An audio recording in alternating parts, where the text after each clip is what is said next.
Welcome back to Echoes of Empire, the podcast where we delve into the lives of history's most fascinating figures and the grand sagas they carved into the annals of time.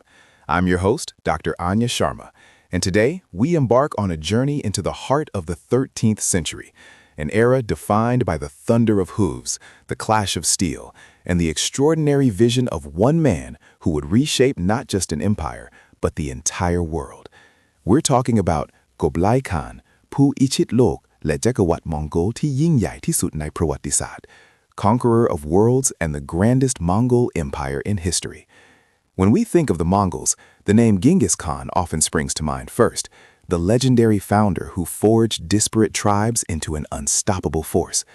But it was his grandson, Kublai, who took that immense legacy, refined it, and extended it into an empire of unprecedented scale and sophistication, ruling over more people and more land than any of his predecessors, and indeed, many who came after him. He was not just a conqueror, but a nation builder, an administrator, and a patron of culture and science who left an indelible mark on both East and West. So, let's journey into the life and times of this remarkable individual. Short musical interlude, transition sound. To truly understand Kublai Khan, we must first appreciate the whirlwind of the Mongol Empire he inherited. Born in 1215, Kublai was a grandson of Genghis Khan himself, growing up amidst the relentless expansion and military genius of his family. The Mongol Empire, by the time of Kublai's youth, was already the largest contiguous land empire in history, stretching from Eastern Europe to Korea. However, this vastness also brought with it immense challenges in governance and succession.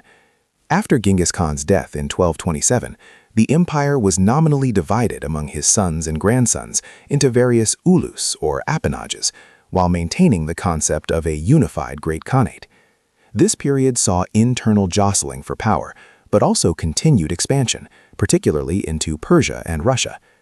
Kublai's early life wasn't spent solely on the battlefield, though he certainly participated in campaigns. Crucially, his older brother, Mongol Khan, who became the Great Khan in 1251, recognized Kublai's intellectual curiosity and administrative capabilities. Mongol entrusted Kublai with governing specific territories in northern China, which was already under Mongol control. This assignment proved to be a pivotal training ground. Kublai learned about the complexities of settled agricultural societies, the nuances of Chinese bureaucracy, and the importance of adopting rather than merely destroying the cultural and administrative practices of conquered peoples. He surrounded himself with Chinese scholars and advisors, a move that set him apart from many of his more traditional Mongol kin. Short musical interlude, transition sound. The relative peace of learning and administration, however, was shattered in 1259. While campaigning against the southern Song dynasty in Sichuan, Mongol Khan died, possibly from dysentery or a battle wound. This event plunged the Mongol Empire into a devastating succession crisis, a power struggle known as the Toloid Civil War, which would fundamentally alter the empire's trajectory. At the time of Mongol Khan's death, Kublai was also campaigning in China.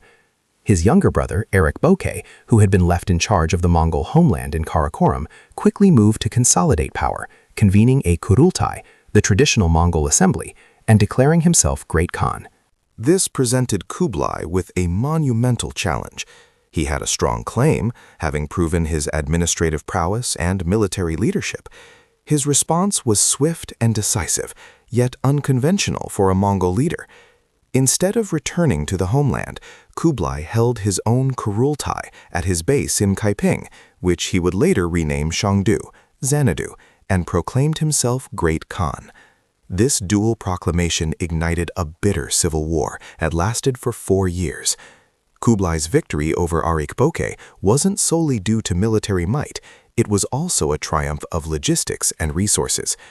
Kublai, with his access to the vast economic and human resources of northern China, was able to sustain his armies much more effectively than Erik Bokeh, who relied on the more traditional, resource-scarce Mongol steppe.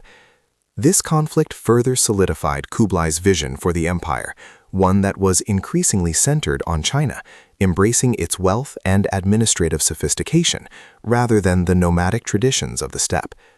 The Civil War effectively marked the end of a truly unified Mongol Empire, as the various regional khanates, the Golden Horde, the Chagatai Khanate, and the Il Khanate, became increasingly autonomous, acknowledging Kublai as a nominal suzerain, but largely pursuing their own agendas.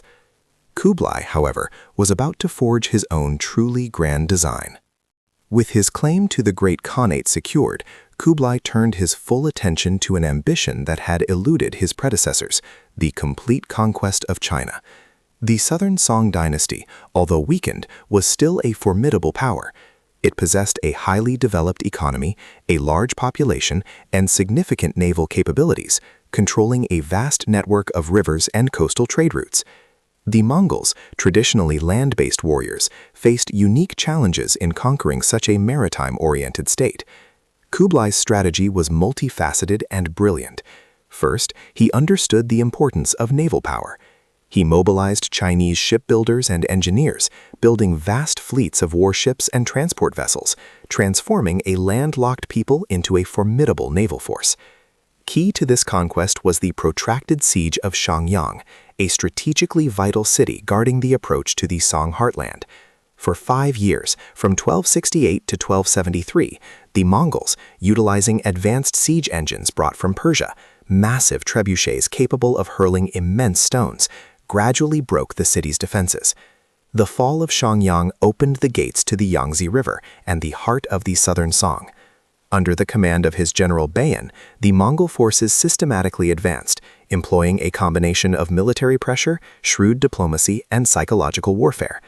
They often offered lenient terms to cities that surrendered, sparing their populations and infrastructure, which encouraged others to capitulate. Finally, in 1276, the Southern Song capital of Hangzhou, one of the largest and most prosperous cities in the world at the time, fell without a major battle. The young Emperor Gong of Song was captured. Although pockets of resistance continued for a few more years, culminating in the tragic naval battle of Yamen in 1279, which saw the last Song pretender die, the conquest was complete. For the first time in centuries, all of China was unified under a single, albeit foreign, ruler. This wasn't merely a conquest, it was the establishment of a new order. In 1271, even before the final defeat of the Southern Song, Kublai Khan officially proclaimed the establishment of the Yuan Dynasty, or the Great Yuan. This was a pivotal moment.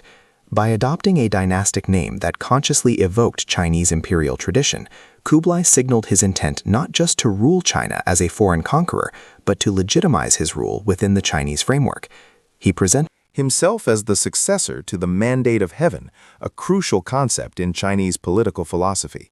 He moved his capital from the traditional Mongol homeland to Dadu, modern-day Beijing, which he extensively rebuilt and adorned with magnificent palaces, gardens, and infrastructure.